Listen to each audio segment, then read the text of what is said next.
Hello and welcome to my review of the Huawei P20 Lite. Just a disclaimer as normal to let you know that I didn't buy this phone, it was sent to me by the Insiders Group to give a review. So here it is. So the P20 is a mid-range phone from Huawei and it performs great. For the money, it's about £300 to £350, perhaps a little more than I'd want to pay normally, but it does everything you'd want and what you'd expect. So yeah, we'll just unlock. You can use your fingerprint to unlock or a PIN code. The fingerprint sensor actually is very good. Found that on the P Smart. Some of them on other phones I've used are quite tricky. You really have to get it in the right place, but this is no problem at all. All the apps work as you would expect. No problem downloading anything. I've tried some high-res games. They all work fine. iPlayer, YouTube, all that sort of thing, no problem at all. Amazon, I've got Amazon Music on it. Plays great. The sound's nice as well. It's quite loud. I only have to put it on about half or three quarters, and that's plenty loud enough.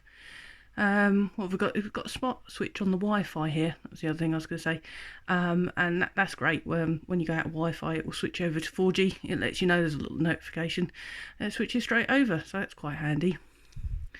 But yeah, I had no problem downloading anything on this at all. Like I said, everything plays nice. The screen's nice. It's 5.84 inch, but it's very clear just for an IPS LCD screen.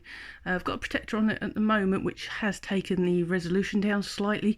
It was just a cheap one just to protect it, and then I've got a back shell.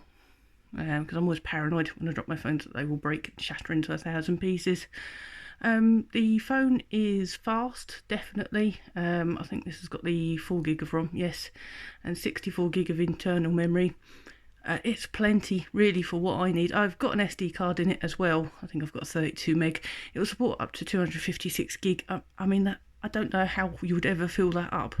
I mean, I'm sure you could, but personally for me, I could just run off the internal, no problem at all.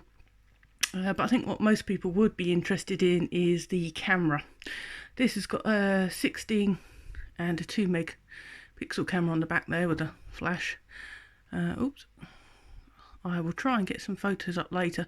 Might have to put them up in a separate video. Because the only thing I found is I use Google Photos and I don't know if it downgrades the picture quality at all. So I might have to take them straight off the phone and then put them in a video. This will only do up to 1080, it's not 4K or anything. But if I just go to my... No, not playing. No, Snopes doesn't have an app page. Go away. Here we go. These are just some of the things I took. God, it's incredibly loud. Sorry about that. Yeah, there were some photos I took. Those photos are pretty good. There are some very unsteady ones. I didn't like that. That was me not holding it very still. But yeah, photos and videos were fine, no problems whatsoever. This is in Great Yarmouth if you're interested, to around the back of Asda. Yeah, so that's just an example. So yeah, I'd say the camera was great. Yeah, the only thing I'd say is compared to like the P Smart, I didn't really notice a big difference. I think the P Smart only had something like a 12 or 13 megapixel camera. When comparing on the computer, and again I did take them straight off the phone, not run it through Google Photos or anything, I couldn't really see a difference in resolution. I don't think it's that much better, which I was a bit disappointed about. You know, you pay quite a lot more, and what advantages are you really getting? Not a lot, in my opinion.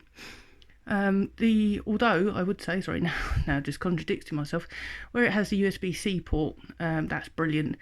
And it supports quick charge. I did that test. I ran it all the way down to 0. I made it turn itself off when it ran out of power. And I think it took about 47 minutes to get to 50% and 1 hour 53 to get to 100. So you can imagine about a quarter of an hour would do you in an emergency to get out and about. But that is about it really. Like I said, it's an Android phone. It works as you'd expect an Android phone to work. Calls nice and clear, messaging pretty standard. I think really that is about it. Oh, sorry, the battery. Yes, the other thing about the battery, lasts about 2 days with light use and 1 day heavy use. You know, I tend to charge mine overnight, so it's not really a problem for me. One other thing, sorry, is the simple mode. These come with a simple mode for people that aren't really good with lots of mega buttons like that. I think my mum would freak out if I tried to handle that. So there's a simple mode with big buttons, which like my father-in-law uses, and he says that's great on Huawei phones. So that is about it. So overall, I would recommend it. I think it is a very good phone, but if you're not really fussed about the extra processing power and the extra megapixels, perhaps just go for a P Smart. I don't think you'll be disappointed, sorry. But that's about it. So thank you for bearing with me, and hopefully I'll catch you again. Bye.